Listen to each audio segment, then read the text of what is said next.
To that story we're following this morning, Lindsey, anti-vaccine mandate protests entrenched themselves in cities right across the country. Prime Minister Justin Trudeau is now facing opposition to the policies from within his own party.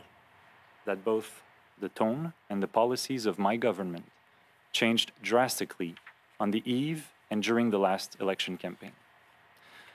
From a positive and unifying approach, a decision was made to wedge, to divide, and to stigmatize. Those were the comments made by Quebec MP Joel Lightbound, who wants to know when and how restrictions will be lifted. Joining us with more this morning is the Globe and Mail's Marika Walsh. So, Marika, how much weight do Lightbound's comments carry here? Well, they carry a lot of weight, Anne-Marie, because they echo so much of what opposition parties from the NDP and the Conservatives have been saying, both about the approach from the Liberal government right now, but also the approach they took during the federal election, that these vaccine mandates were meant to wedge people, to divide people, and to create an us against them. And so the Prime Minister has kept Joel Lightbound in his caucus so far, despite this stunning sort of rebuke of his own government. But so far, he hasn't changed any policies. And so whether it changes anything for the government is unclear. But it really is a shot across the bow at the Prime Minister to maybe reassess where he's at. Yeah, and a couple of zingers in there, too. Like, not everybody has a MacBook they can work at from their cottage. Lightbound saying he's not the only one in the party, however, with views that are critical of these COVID-19 policies. So what happened? Where does this go from here? Well, this morning, the Liberal caucus will meet for its behind closed doors meeting. So you can bet that this will come up there.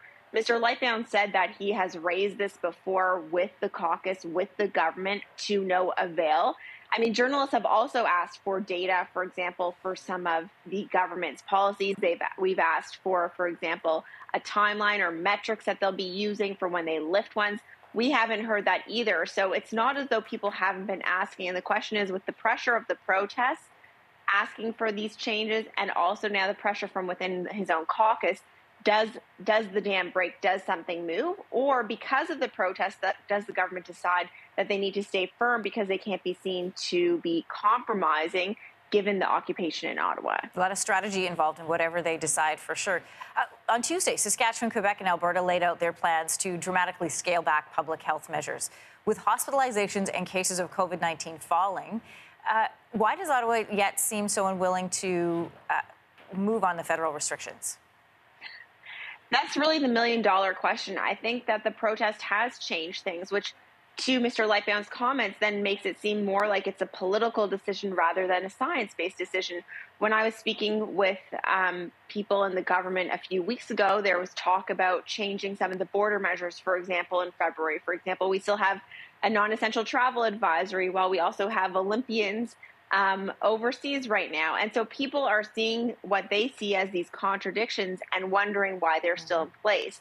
We haven't heard from the government now. We're a week into February on, for example, the border measures. And so we'll have to see if that still comes this month. But certainly the protests in Ottawa have also really disrupted things, really changed the tone in Ottawa, and really, I think, made the government have a rethink on how they're approaching this. Marika, always good to talk to you. Great to have your context. We're going to be speaking also with Dr. Peter Uni coming up a little bit later, talking about the changes in restrictions. Is it health and science? Does it have to do with politics? We'll take a look at all of that coming up. Thanks so much. Thank you. Hey, thanks for watching. If you liked this, be sure to subscribe here, or you can check out more Your Morning videos right here.